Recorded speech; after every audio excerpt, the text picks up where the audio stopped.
Imagine building one of the most powerful companies in the world, only to be thrown out of it years later. Before the fame, before the iPhone, before Apple became a global giant, Steve Jobs was just a curious young man obsessed with electronics and big ideas. But his journey to success would include failure, rejection, and one of the greatest comebacks in business history.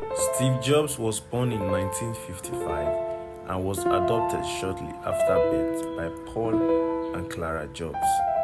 Growing up in Mountain View, California, Steve spent a lot of time inside his father's workshop.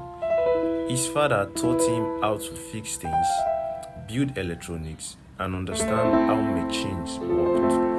Without realizing it, those small lessons would shape Steve's future forever. From an early age, he became deeply fascinated with technology and design. During high school, Steve met a brilliant electronics expert named Steve Wozniak. The two quickly bonded over their passion for computers and innovation. Together, they even built and sold blue boxes devices that allowed free long-distance phone calls. It was one of Steve Jobs' first experience building and selling technology. In 1972, Steve Jobs enrolled at Red College in Oregon, but college life didn't feel right for him. After just one semester, he dropped out. Steve continued attending classes that interested him, especially calligraphy. At the time, it seemed meaningless, but years later, those lessons would influence the beautiful typography used in Apple computers. Steve later took a job at Atari, a video game company, to save money for a journey to India. In India, he explored spirituality and Buddhism, searching for deeper meaning and directions in life. When he returned to California, he came back with a different mindset, more focused and determined than ever before. In 1976, Steve Jobs, Steve Wozniak, and Ronald Wayne officially founded Apple. But there was one problem. They barely had any money. To fund the company, Steve Jobs sold his Volkswagen van, while Wozniak sold his programmable calculator. Together, they raised around $1,300. Inside a small garage, they began building computers by hand. Their first major product, the Apple I, started gaining attention, but it was the Apple II that changed everything.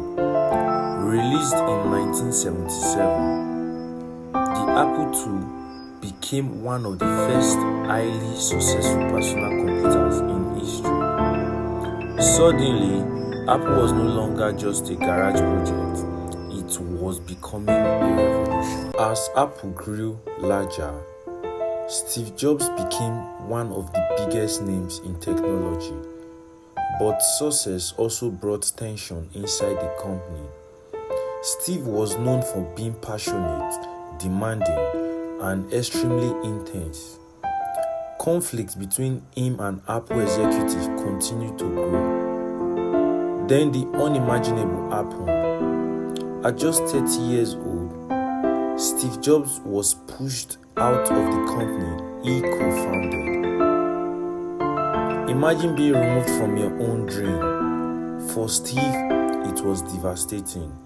The company he helped build no longer wanted him there. Most people would have given up after something like that, but Steve Jobs refused to quit. Instead, he poured his energy into building a new computer company called Next. The computers were powerful and advanced, but also very expensive. Next struggled to achieve major commercial success, while Nest was struggling, Steve was quietly learning valuable lessons about leadership, design, and business. By the mid-1990s, Apple was in serious trouble. The company was losing money and struggling to compete against Microsoft. Desperate for a solution, Apple made a shocking decision. In 1996, the company bought Next for hundreds of millions of dollars. And just like that, Steve Jobs returned to Apple.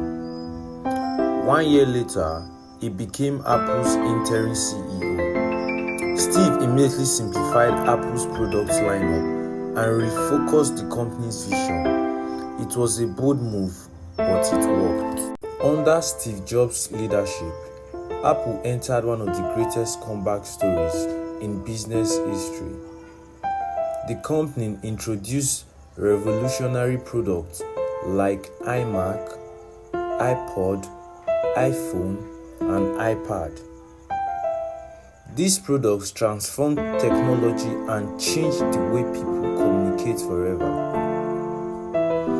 The man who was once rejected by his own company has returned, stronger than ever. Steve Jobs didn't just rebuild Apple, he changed the world. Steve Jobs' journey proves something powerful.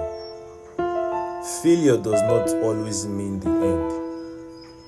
Sometimes, failure becomes the beginning of something even greater.